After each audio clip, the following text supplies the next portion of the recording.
Hey guys, hopping on today. If you're on the YouTube channel, you probably have seen that I've actually moved around. Usually I have you guys in my studio, but the last, during September, I've kind of moved around a little bit so you guys can see some of the, well, I'm just finding another spot, and actually I've been loving the couch because it's just so comfortable. I've been needing to move away from my desk for these things. So I love that you're here with me.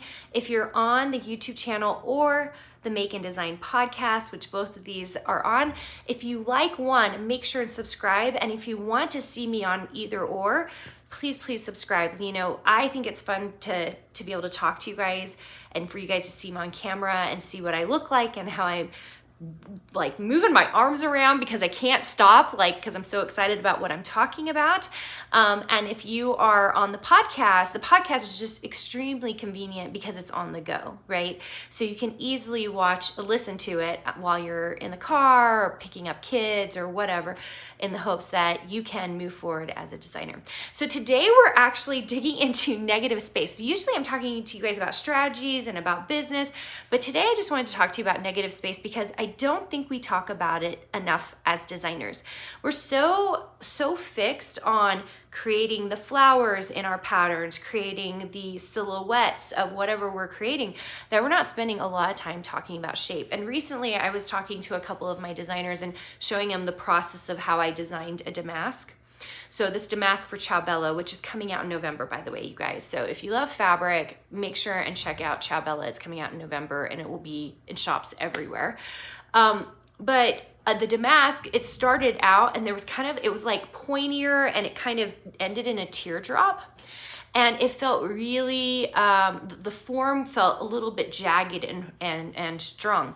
And the actual individual elements I was unconcerned about. I was more trying to create the shape for the outside. And that's where the negative space really became important. And as I kept developing it, when you see all the different stages of it, the thing that is so crazy about it is that you can see, the end Ciao Bella piece, what it ended up as. And we'll try to put up a picture here for you guys to see, what the end piece ended up. And maybe, so if you're on the YouTube channel, if you're on the podcast, you're gonna have to hop over to the YouTube channel, but I'll have us put up so you can see you won't see all the things that happened in between, but where it started and where it ended. And so many times designers get stuck somewhere in the middle with their negative space because they're not paying attention to the actual form and all the intricacies within that negative space and form. And really a lot of this comes from great mentorship. If you're getting critiques all the time on your work, then you're gonna start seeing all of those negative spaces a little more clearly. But the other thing you can do is just keep experimenting with shape.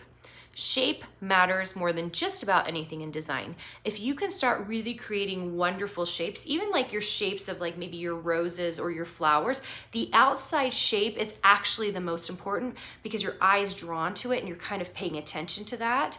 And then when you're actually coming in and changing all of the layers in it, to make it look like a flower, those shapes are interesting. And I really talk about gestalt theory, which is in my Design on Fire class in my Design Suite program, because I think Gestalt theory is a lot of how we think about and see those closed shapes and how they work together.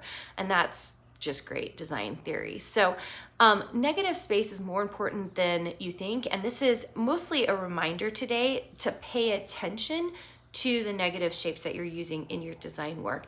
You'll notice if you're a fabric collector or you're a scrapbooking collector, pay attention to not what's to the forefront on the papers that are in your studio or your crafting space. Go pay attention to what is happening where there's nothing going on. Those are the shapes that really become interesting, because if they are messed up or too jagged or they don't fit nicely, we actually see them and it feels discordant to us. But when they're clean, they're balanced, and they're scaled correctly, they feel so awesome. These are the kinds of things we talk about in Design Suite, by the way, especially in our mentor meetings with me, except for the difference is we're actually looking at a piece and we're able to, and it's usually someone in the program, it's their piece, and we're looking at it and figuring out how to make it look better. To me, that's the real value of a program like mine, because at the end of the day, if you, like, you've heard what I just said in theory, but if you actually had someone look at your piece and go, there's an issue here, and let's move something here, and let's move this here, and look at the space and what it looks like now, and see how much better this is. Those are things that are difficult to do on your own, especially if you are someone who learned how to do this on your own, that you are getting if you're in a mentorship situation like my Design Suite program, where I am constantly looking at your work, making sure it's working together, making sure that it becomes really what you want it to become, which is next level, best design work, balanced, clean, and of course, we want it to be interesting and different than everything else out there. So hopefully that helps. I really hope you're spending some time looking at your negative space. And by the way, if you are either on my YouTube channel or my podcast, will you do me a favor and will you leave me a review if you're on the podcast? And if you're on the YouTube channel, will you subscribe to the channel? I do this completely for free in the hopes that you will learn how to become a better designer. Hey, did you know that you can visit me at makeanddesign.com to learn more about this podcast and join my VIP group for weekly freebies? I can't wait to see you there.